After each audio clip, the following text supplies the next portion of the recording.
जय माता दी दोस्तों, हमें बुलावा आया है और हम जा रहे हैं वैष्णो देवी। जयकारा शेरावाली दा बोल साचे दरबार की जय। मैं 2 साल बाद वैष्णो देवी जा रही हूँ, पर मेरा मन हमेशा वहीं रहता है। मेरा मन करता है कि मैं जल्दी जल्दी वैष्णो देवी चले जाऊँ। बहुत ज़्यादा अच्छा लगता है मुझे वहाँ जाना। अभी नवरात्रे चल रहे थे और मैं पूरे फास्ट रखती हूँ और मेरा तब बहुत ज़्यादा मन कर रहा था कि वैष्णो देवी चली जाऊँ।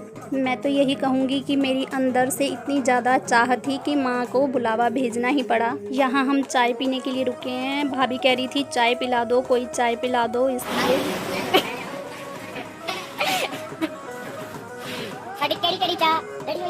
मैंने 2 घंटे में वैष्णो देवी जाने की तैयारी की है और शाम के 5 बजे हम घर से निकले हैं। अब हमें लग गई है भूख। मैंने आज घर पे कढ़ी और चावल बनाए थे और वही हम लोगों ने साथ में पैक कर लिए और अब वो सब लोग एंजॉय कर रहे हैं क्योंकि भूख बहुत लगी है और रास्ते में रुकने का बिल्कुल भी मन नहीं है कि बहुत ज़्यादा लेट हो जाएंगे। पहले ही 5 बजे घर से निकले हैं।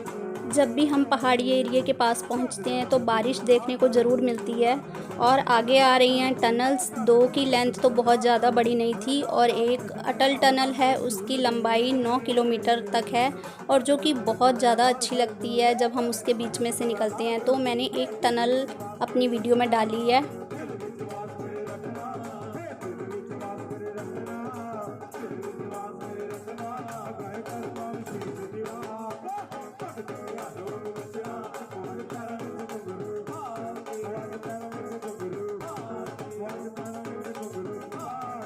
रात के 1:30 बजे हम पहुंच गए हैं कटरा अपने होटल में। जय माता दी भक्तों, रात के 1 बज गए हैं और हम पहुंच गए हैं कटरा।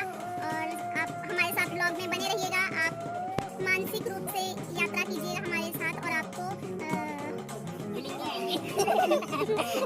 कटरा में रात को काफ़ी बारिश हुई है और सुबह हम नहा धोकर हो गए हैं रेडी और ब्रेकफास्ट के लिए आ गए हैं। मेरा तो फास्ट था फ्राइडे का और मैंने कुछ नहीं खाया है। सब बोल रहे थे कि खा लो, कोई बात नहीं, आज फास्ट रहने दो, पर मैंने नहीं खाया। ब्रेकफास्ट के बाद हम लोग गए अपना RFI कार्ड लेने, यात्रा पंजीकरण करवाने के लिए। वैसे तो ये ऑनलाइन भी हो जाता है पर पता नहीं क्यों ऑनलाइन नहीं हो पा रहा था, तो इसलिए हम लोग गए और ये है मेरा RFI कार्ड। और इसके बाद हमने ऑटो लिया। हर एक ऑटो 160 रुपये में जाता है और 3 सवारी बैठती हैं। और ये पे आ गए हम दर्शनी द्वार पर।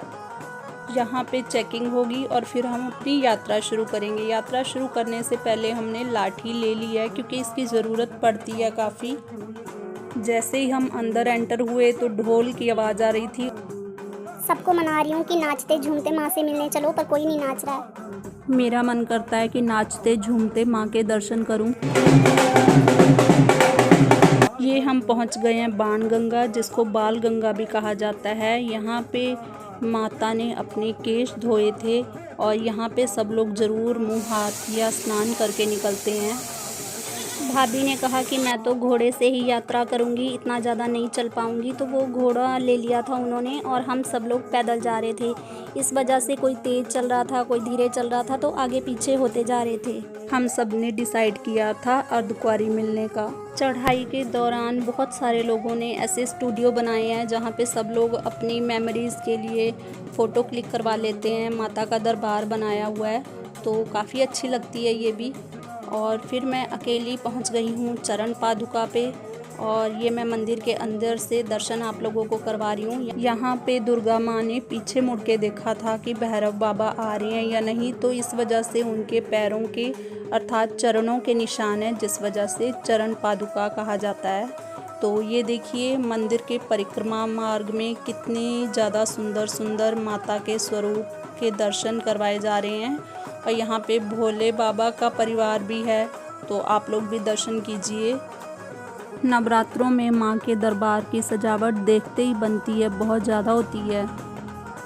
और ये गीता मंदिर के दर्शन भी कीजिए। यहाँ पे फ़ोटो खींचना अलाउड नहीं था। तो हम आगे बढ़ते जा रहे हैं। धूप काफ़ी तेज़ लग रही है क्योंकि हमें 11 साढ़े 11 बज गए थे जब हमने यात्रा शुरू की, तो काफ़ी तेज़ धूप लग रही थी। और ये मंदिर बहुत ज़्यादा प्यारा बना हुआ है, आप लोग भी दर्शन कीजिए। माता के जयकारे लगाते जाइए ताकि आपको भी ऐसा ही लगे कि आप भी मेरे साथ यात्रा कर रहे हैं। फिर से ढोल की आवाज़ आ रही है और मेरा मन कर रहा है कि मैं झूमती जाऊं माँ से मिलने, पर शर्म आती है और मेरी साथ की जो टीम है वो भी नहीं कोई भी नाचना चाहते हैं। काफ़ी दिन बाद एडिटिंग कर रही हूँ और ऐसे ही लग रहा है कि फिर से यात्रा कर ली, फिर से मन रोमांचित हो गया। हम सब आगे पीछे हो गए हैं और भाभी तो घोड़े पे हैं, तो इस वजह से मैं अकेली चल रही हूँ और मेरे को बहुत ज़ोर से भूख लगी है क्योंकि मेरा फास्ट भी है। और ये फ्रूट शॉप है रास्ते में, तो मैंने यहाँ से रुक के कुछ फ्रूट वगैरह खाए और फिर से आ रही है ढोल की आवाज़।